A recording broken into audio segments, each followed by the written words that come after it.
J'espère que vous allez bien, j'espère que vous vous portez bien. C'est aujourd'hui les articles qui paraissent dans les colonnes de Moudjahid en Algérie, dans d'autres articles de la presse publique comme de la presse privée en Algérie. Alors, auparavant, je dis bien, nous vivons une séquence inédite parce qu'auparavant, la propagande algérienne, la propagande du régime algérien, pas la propagande algérienne, parce qu'en Algérie on ne fait pas de propagande. La vérité, la vraie Algérie, l'Algérie du peuple algérien. L'Algérie des entrepreneurs, l'Algérie des artistes, l'Algérie des écrivains, l'Algérie des poètes, l'Algérie des scientifiques, l'Algérie des jeunes, l'Algérie des anciens, l'Algérie des retraités, l'Algérie des femmes, l'Algérie des femmes sincères, des hommes intègres. On n'est pas dans la propagande parce qu'on n'a pas besoin de faire de la propagande. Notre pays, alhamdoulilah, l'Algérie, elle a une image ancestrale, historique. Et nous avons des valeurs ancestrales. Notre combat pour la libération nationale, notre soutien, notre participation à la libération de plusieurs pays du joug colonialiste, du joug du colonialisme en Afrique, en Amérique latine, notre combat pour les causes justes, que ce soit en Amérique latine, en Asie, au Proche-Orient, ou là en Afrique, etc. Le rayonnement de notre culture, notre passé glorieux, notre culture millénaire, notre cuisine, notre patrimoine culinaire, notre patrimoine vestimentaire, notre patrimoine musical, fait de notre pays un pays qui rayonne à travers le monde où plusieurs éléments de la culture algérienne sont présents à travers le monde. On n'a pas besoin de propagande pour faire connaître, pour défendre l'Algérie. L'Algérie, elle sait se défendre elle-même par son existence, par son rayonnement, par son passé glorieux et par ses valeurs ancestrales. La propagande, elle est propre qu'au régime algérien. Auparavant, les médias publics étaient mis à l'abri. Moudjahid, Horizon, le NTV, la PS n'étaient pas impliqués de façon brutale parce qu'à l'époque du régime de Bouteflika, on était intelligent. Le régime Bouteflika était intelligent. Il n'utilisait pas les médias publics. Pourquoi? Pour une raison simple. Ça s'appelle un média public. Ça engage l'État. Il est financé par l'État. Donc, il est le porte-parole du gouvernement et de l'État. Et c'est un média étatique, un média public dérape, insulte, fait de la calomnie, fait du dénigrement, où il dépasse une certaine ligne rouge, où il a fait de la manipulation ordurière, etc. C'est la crédibilité de l'État, son intégrité morale, et c'est lui qui est engagé, c'est la parole de l'État qui est engagée. Ce qui va nuire aux intérêts diplomatiques et aux intérêts géopolitiques et à l'image de l'État. Or, l'État est censé être neutre, est censé être fiable, est censé être noble, est censé être au-dessus de toutes les mêlées. L'État est censé être une position, est censé défendre la moralité, pas l''immoralité. Donc c'est pour ça qu'auparavant, à l'époque de Bouteflika, les opérations de propagande étaient lancées par la presse privée. L'Expression, Jeune Indépendant, le Soir d'Algérie, la presse privée, Chorouk, Nahar, Bilad, Mouchtaqati, donc oui, c'est beau. Quand il fallait insulter, ou là, quand il fallait dénigrer, ou là, quand il fallait attaquer un pays, ou là, un adversaire, ou là, des personnalités politiques étrangères ou nationales, c'était toujours la presse privée qui obéissait à des officines, et c'était télécommandé par les services secrets algériens. Ou à l'époque, les services secrets algériens, ils faisaient, vous dire la vérité, il y avait un centre de documentation, de la presse, il y avait des colonels des services secrets algériens qui s'occupaient de la presse algérienne, c'était fait avec un peu d'élégance. La vérité, c'était fait avec un peu d'élégance, c'est-à-dire, c'était pas très brutal, bête, méchant. Donc, par rapport à ce qui se fait aujourd'hui, c'est de l'insulte. C'est de l'insulte tout court. Interdit 18 ans. La presse algérienne, en ce moment, dans quelques années, je pense même pas, dans quelques temps, donc, à ce rythme-là, on va aller vers ce qu'on appelle les interdictions de moins de 18 ans. Ça va devenir une presse pornographique. Avant, non. Avant, on avait c'était le centre de communication et de diffusion, qui était situé à Ben Aknoun, centre Ben Aroussi, il y avait le colonel colonel Fouzi qui le dirigeait, auparavant c'était le Haj Zoubir, c'était lui, le centre de la DRS, avant 2013, avant sa dissolution, c'est lui qui produisait les contenus médiatiques pour s'attaquer à des États étrangers ou à des personnalités nationales ou des personnalités étrangères qui avaient un problème ou qui étaient en conflit direct avec l'État algérien ou le régime algérien. Mais c'était fait Je vous assure, il y avait des articles. Je me souviens quand j'étais journaliste, quand je voyais les rédacteurs en chef taouana, les directeurs de rédaction, mais ils leur faisaient, quand ils leur des fax, même DRS, on veut passer cet article. C'était bien écrit, c'était du français, il y avait un peu d'insultes, il y avait de la provocation, il y avait un peu de dénigrement, mais c'était bien fait, dans les règles de l'art. C'était de la provocation raffinée, c'était de l'insulte déguisée, c'était de la critique subversive, destructive même, mais bien formulée, sans verser dans la vulgarité, sans verser dans le, comment dirais-je, dans les débordements les plus, dans le verbiage, dans les débordements verbaux les plus injurieux. Donc à Marrakech. Donc là, on assiste à quoi? On assiste à la délinquance médiatique. Les unes, les fake news, les unes basées sur les fake news, la manipulation, la désinformation, les techniques de manipulation médiatique, dans le monde entier ça existe, y compris dans les grandes démocraties, elles se font selon des codes, et elles obéissent à des règles de ration. Même quand tu veux manipuler ton opinion publique ou l'opinion publique internationale, il faut y aller avec une certaine ingéniosité. Il faut construire des récits crédibles. Il faut construire tes récits sur une base véridique. Sur certains faits doivent être véridiques, d'autres faits doivent être mensongers. Ça, il faut pas sortir des scénarios de Bollywood et de Hollywood.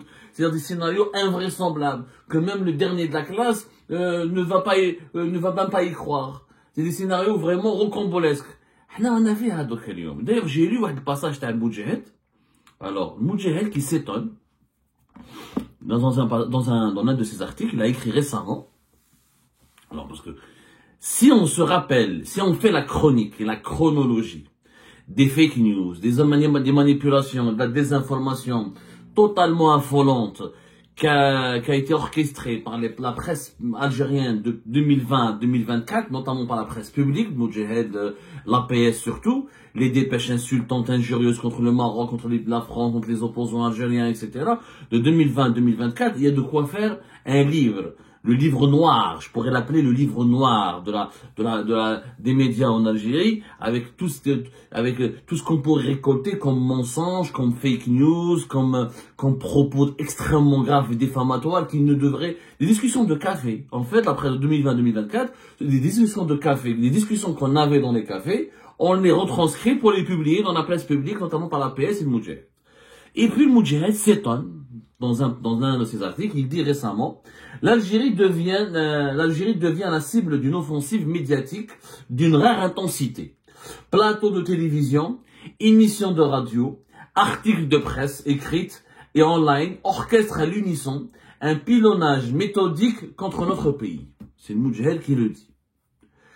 L'Algérie devient la cible d'une offensive médiatique d'une rare intensité. Plateaux de télévision, émissions de radio, articles de presse écrits et online, orchestre à l'unisson un pilonnage méthodique contre notre pays. Attendez. Là, j'ai l'impression que c'est l'arroseur arrosé. C'est pour ça que je vais appeler cette émission l'arroseur arrosé. Effectivement, en France, depuis l'arrestation de Boualem Sansal, il y a énormément d'émissions de télévision, d'articles de la presse, Marianne, l'Express, Nouvel Observateur, Le Monde, France Culture, France Télévisions, des chaînes de télévision, etc., des sites en ligne, des sites qui parlent de l'Algérie, qui parlent de la dictature en Algérie, qui parlent de dérives autoritaires en Algérie, qui parlent de l'affaire de Boualem Sansal, et qui parlent beaucoup plus de l'affaire de Boualem Sansal que des violations des droits de l'homme en général et de la dictature qui persécute en général les Algériens et les Algériens. D'où le reproche que j'ai fait récemment à plusieurs titres de la presse française, à plusieurs de mes amis français, où j'aurais dit, vous vous êtes réveillés uniquement lorsque Boualem Sansal a été incarcéré, alors que nous, ça fait 4 ans qu'on se bat et qu'on vous dit que nous sommes face à une dictature dangereuse. Mais c'est pas grave. Cette indignation à géométrie variable, elle est effectivement à étudier, ou à déplorer, ou à condamner, ou là on peut au moins en débattre. Mais c'est quand même, quand le Moudjahid dit que l'Algérie a fait l'objet d'un pilonnage médiatique, mais c'est l'arroseur arrosé. Mes amis, ça fait 4 ans que vous faites un pilonnage médiatique contre tous les pays, ou là, tous les États, ou tous les dirigeants, ou là, tous les mouvements politiques qui sont contre vous, là, qui ne s'entendent pas avec vous. C'est vraiment un peu bizarre que l'Algérie, que la presse algérienne elle-même dénonce le pilonnage médiatique, Alors que c'est elle qui n'a pas cessé depuis l'on est le Maroc, depuis l'on est les Émirats Arabes Unis, depuis l'on est la France, depuis l'on est les pays monarchies du Golfe, depuis l'on est l'Union Européenne et le Parlement Européen, depuis l'on est les opposants algériens, les opposants ils sont exilés, leurs familles, les journalistes indépendants, les activistes du Hirak. Comment peut-on donner du crédit à cette affirmation, à ce regret, parce que le Moudjahid estime un regret, il dit que notre pays fait l'objet d'un pilonnage médiatique méthodique, mais qui a commencé le pilonnage médiatique méthodique? C'est bien vous. De 2020 à 2024, on se réveille matin et soir, le Maroc il est mauvais, le Maroc c'est notre ennemi, les Marocains sont des sionistes, les Marocains c'est des mendiants, les Marocains c'est des salopards, les Marocains c'est ceci, cela, Algérie 24 News, le Biled, le Chourouk, le Watania, des nouvelles télévisions, des nouveaux sites internet, Jazair Red, Jazair Al-Barah, Algérie 24, Algérie 54, Algérie 62, des insultes jour et nuit contre le Maroc. Contre les Émirats Arabes Unis, contre Abu Dhabi et Dubaï, la même chose, jour et nuit. Le khabar d'expression, le soir d'Algérie, Asimat al-Takhlat, la capitale des complots, c'est des comploteurs, ils nous veulent du mal. L'Algérie veut absolument, l'Algérie est victime, les Émirats veulent financer un plan d'envahissement, ils donnent de l'argent aux Marocains pour nous faire la guerre, ils donnent de l'argent aux Israéliens pour nous envahir. Les Émirats c'est des salopards, c'est des esclavagistes, il faut pas les aimer, il faut les boycotter, il faut les chasser de notre pays. Et avec en 2023, en juin 2023, rappelez-vous, c'est je crois en juin 2023, je me trompe pas, c'était en 2023. Elle a annoncé la fausse coupe, une fausse information, l'expulsion de l'ambassadeur des Émirats. Carrément, on a annoncé l'expulsion de l'ambassadeur des Émirats. L'expulsion de l'ambassadeur des Émirats Arabes Unis. Même il y a eu un démenti, etc. Oui, mais Nahar n'avait rien risqué. N'a rien risqué. Et puis les accusations extrêmement graves, qui n'ont pas cessé. C'était en juin 2023, qui n'ont pas cessé. Jusqu'à septembre 2024, le Khabar continue d'accuser l'ambassadeur émirati en Algérie de violer la souveraineté nationale, de menacer l'Algérie, de financer des lobbies hostiles à l'Algérie. Chaque jour, de 2020 à 2024, quand c'est pas la France, j'en parle pas, l'APS, l'affaire Amira Bouraoui, avant l'affaire Amira Bouraoui, après l'affaire Amira Bouraoui, franchement, on parle de pilonnage méthodique. Alors que la télévision algérienne a diffusé un documentaire dans lequel elle fait croire aux Algériennes et aux Algériens, sans apporter la preuve irréfutable, que les services secrets les Français font ou la préparent des actions terroristes sur le sol algérien. C'est extrêmement grave. où tu te plains, subhanallah, on est en âge en plein délire.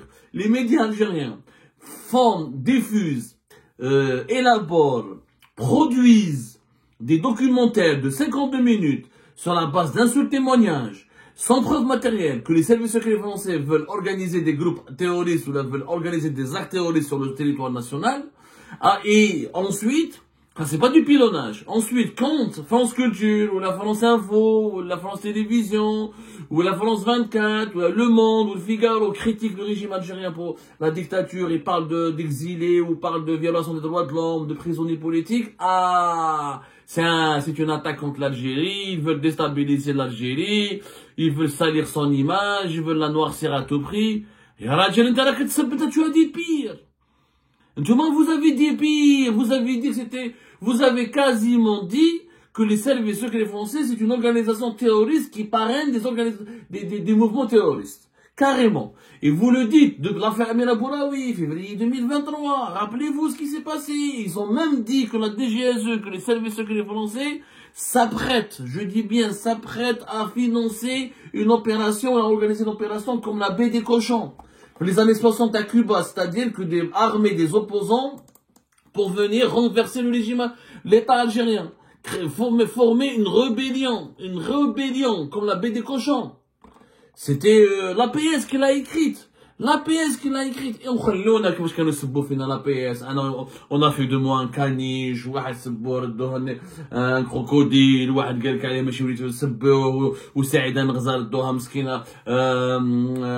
parce qu'elle a dénoncé l'emprise, parce qu'elle a dénoncé la mauvaise politique économique du gouvernement. On l'a c'est annoncé un relais de la Isaba, elle travaille pour la Isaba, toute la journée. Fait la PS, fait le NTV, fait, je sais même pas chaud le nahar, comme avant. l'APS, le NTV, comment on appelle ça, le Moudjahid, etc. Et maintenant, après, ces manipulateurs s'étonnent que maintenant on le riposte.